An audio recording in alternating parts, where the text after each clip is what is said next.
Hello, good morning. Welcome to February. This is the February Tech Coach video newsletter.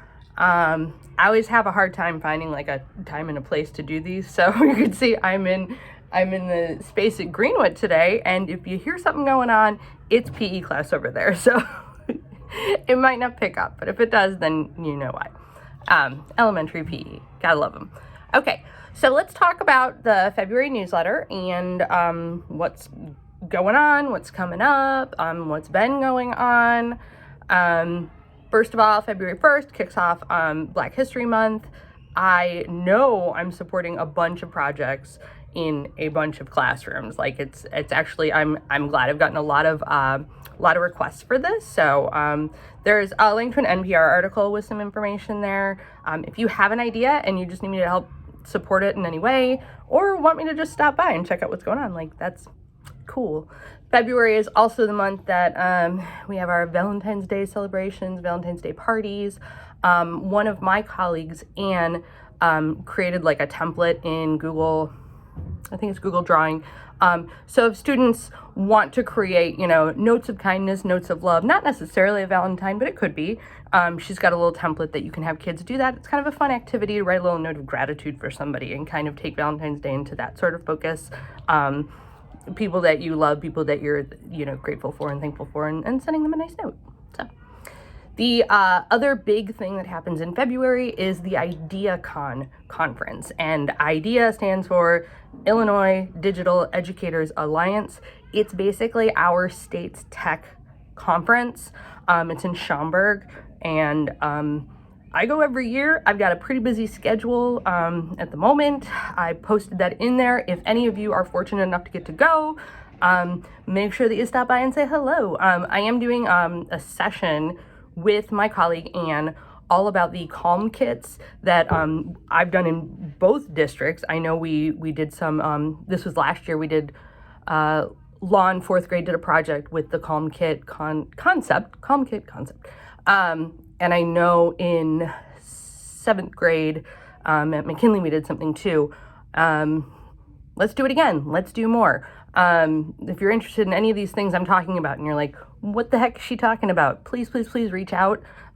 Especially if it's a project I've done before, it's super easy for me to implement. When we're creating something new or generating something new, that's when it is going to take a little bit longer or whatever. But if I have a project I've done before and you're interested in it, like let's get that going. That's not going to take too long. So I put the website for IdeaCon here in case you're interested. If you're not going this year, start thinking now to maybe advocate for going next year, or a good way to get to go. So if you don't get to normally go to conferences and you want to go, here's how I got started, because my district did not pay for conferences. Apply to present. If you apply to present, that kind of puts the pressure on them, because it's like you're presenting for your district and they're going to be like, no, we don't want you to go. We don't want you to share the good stuff that's going on. Like, it really does kind of boost the odds that your district will pay for it because you're presenting, and they can brag on that, for you. So that's one way. The other way is I get friendly with vendors. Like, you get to know your reps.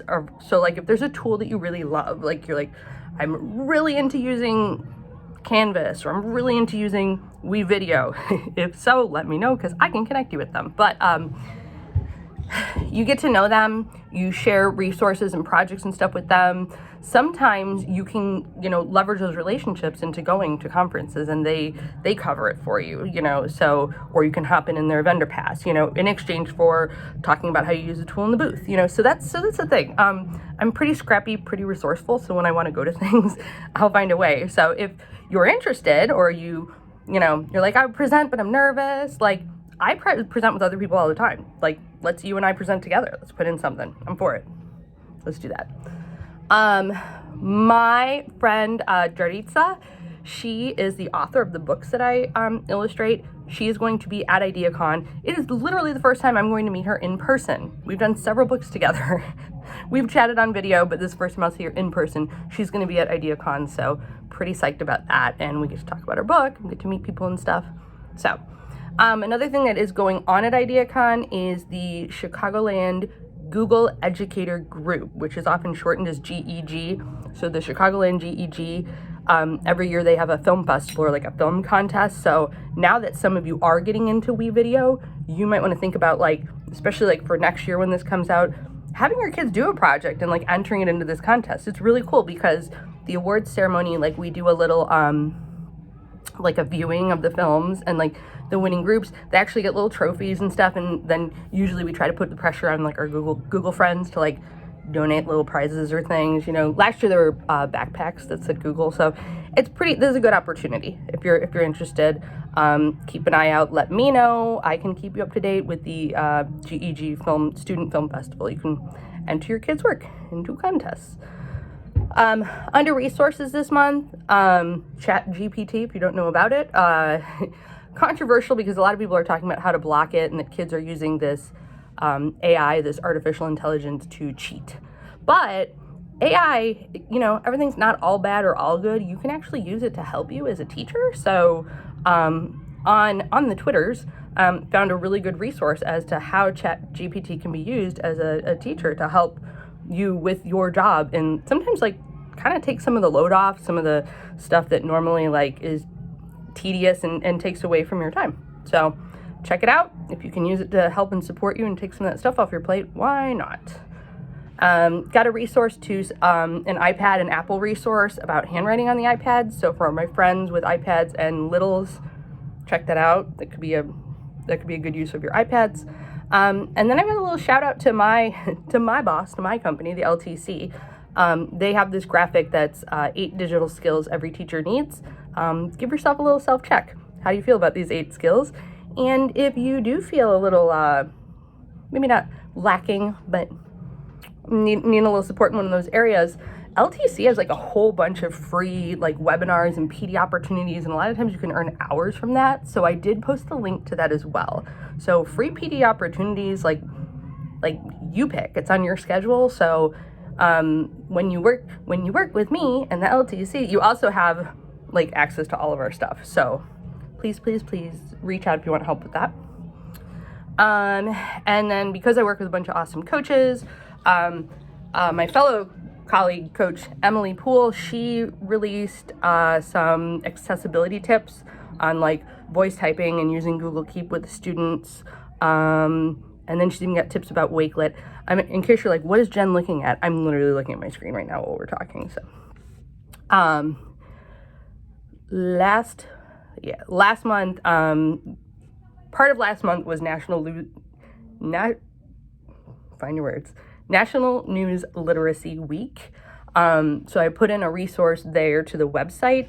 Even though there's National News Literacy Week, news literacy is every day. That's all the time, to be literate in your news sources and knowing what's reliable and true and what's not. So there's a great graphic here, 5 steps for vetting a news source, and then a link out to the larger website and organization. So good resource. And then for fun, I did post, I made a little like graphic little poster flyer for 5th grade at Ridge Lawn. In math class, they're studying, like fractions and division. And one of the things that Mrs. Blaze Becker tells her kids all the time is you can't divide people. So when you're doing a word problem in math and you're dividing, a quantity of something for a certain number of people, you have to divide that quantity up because you can't divide the people up. So we made a rather humorous visual, like you can't divide people. And you could print it out and hang it in your classroom because it's kind of a fun reminder. And then lastly, just my usual kind of Twitter shout outs. Again, I feel like I'm lacking, but at least I got a couple things in here. We had Institute Day and SD 150 with Dr. Sosin Jaber. So that was really, I loved it. My husband, Mr. Leban, he came to talk on Institute Day. So that was fun as well. We did get, so my son loves when I share something on social media and like either the person or the company or whatever notices it. Like he gets really jazzed about that. So that's something you could try with your students. So for example, I tweeted out a little short video, a little example of us working with Dot and Dash robots at SD 150, and Wonder Workshop like shared it out. So it's kind of cool. I think kids like knowing like the stuff that they do in the classroom does reach a larger audience. Like they think it's neat. It's like little internet famous. So you can always throw that out there. And And then I did share a super awesome WeVideo example made by Erin Stapleton, who's our librarian at Findlay in Chicago Ridge. If any of you use WeVideo, I did a lot of WeVideo this last month. So if you've done anything cool with WeVideo and you want to share it, or you don't mind me sharing it out to the greater public, I would love to, what's the word I'm looking for? I would love to amplify your voices and share out the stuff that you're doing too. So just let me know, tag me on stuff, or talk to me and be like, hey Jen, I want to share this stuff out. So I can do that too. Yeah, so hopefully, browsing back over here, lots going on this month, lots already happening. Please reach out. Even though my schedule gets posted everywhere, sometimes things change last minute and you're like, Jen, I thought you were supposed to be at this building and you're over here. Things get moved around. So never hesitate to reach out. Y'all have my email, but also, in my emails to you in the districts, you have like my direct text number too, so you can reach out to me. So do that. We'll talk soon. I'll see you around. Bye.